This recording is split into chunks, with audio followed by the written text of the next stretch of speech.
Okay, today we're going to start bracing up the body.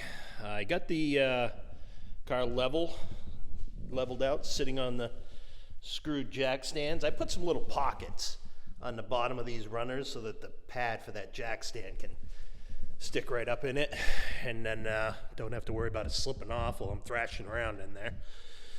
The idea here is you want to brace this body before you start stripping the floor and the cowl and everything else out. So I'm going to do a cross in the front, then a cross in the rear. Then I want to do some axial support that runs all the way through the length of the car, just so that I can get out here and support these back braces. Now the convertibles, they have a lot more bracing up in here than the normal hardtops. So it's good and bad. It gives you some nice points to pick off with bracing, but you got to get out here to support that.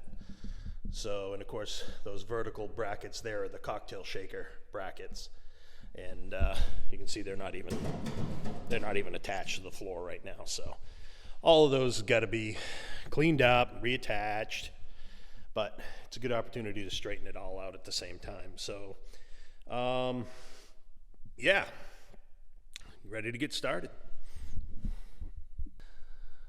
Okay, my son Matt came up and helped me today, and we finished up the bracing in the car. Now, basically what we did was we did an X in the front, and then another X in the rear, right behind the door pillars. I put on these, welded some little angle iron pads in there, and shape them so that they would pick up the X's, and that way we're not really taxing that sheet metal too badly. Then we took some axial splines here, these 2x2 pieces of steel, all the way to the back.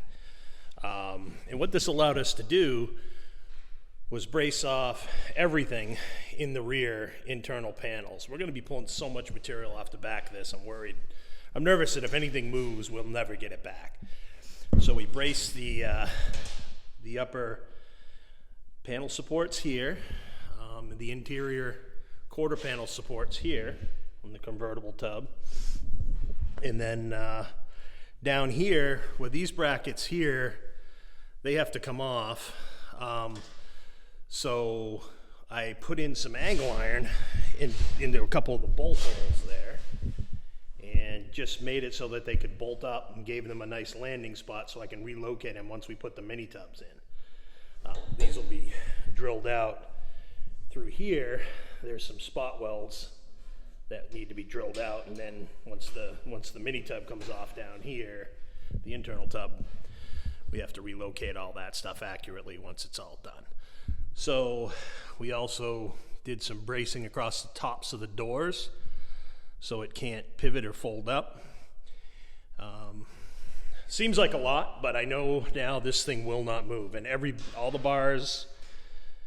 bar in this is level with the exception of those door bars, which go up at a slight angle. But we made everything level and center lined off the laser so that, I don't know if you can see the laser line going up through there. We centered everything on the laser so that at this point, if we try to pick a point off anything in here, we can pull common numbers for both sides, and know exactly where level is. So the only thing we haven't done is brace the top of the windshield frame back. I'm not really sure that's necessary. That windshield frame is really, really solid, so I'm not concerned about that at all. I might change my mind on that, might not, but right now, I can tell you this is not going anywhere. So I feel totally confident to start stripping panels out, the floor, and getting to a point where I don't need to worry about exactly where center line was and how high something was. So yeah, that's about it. Quick update.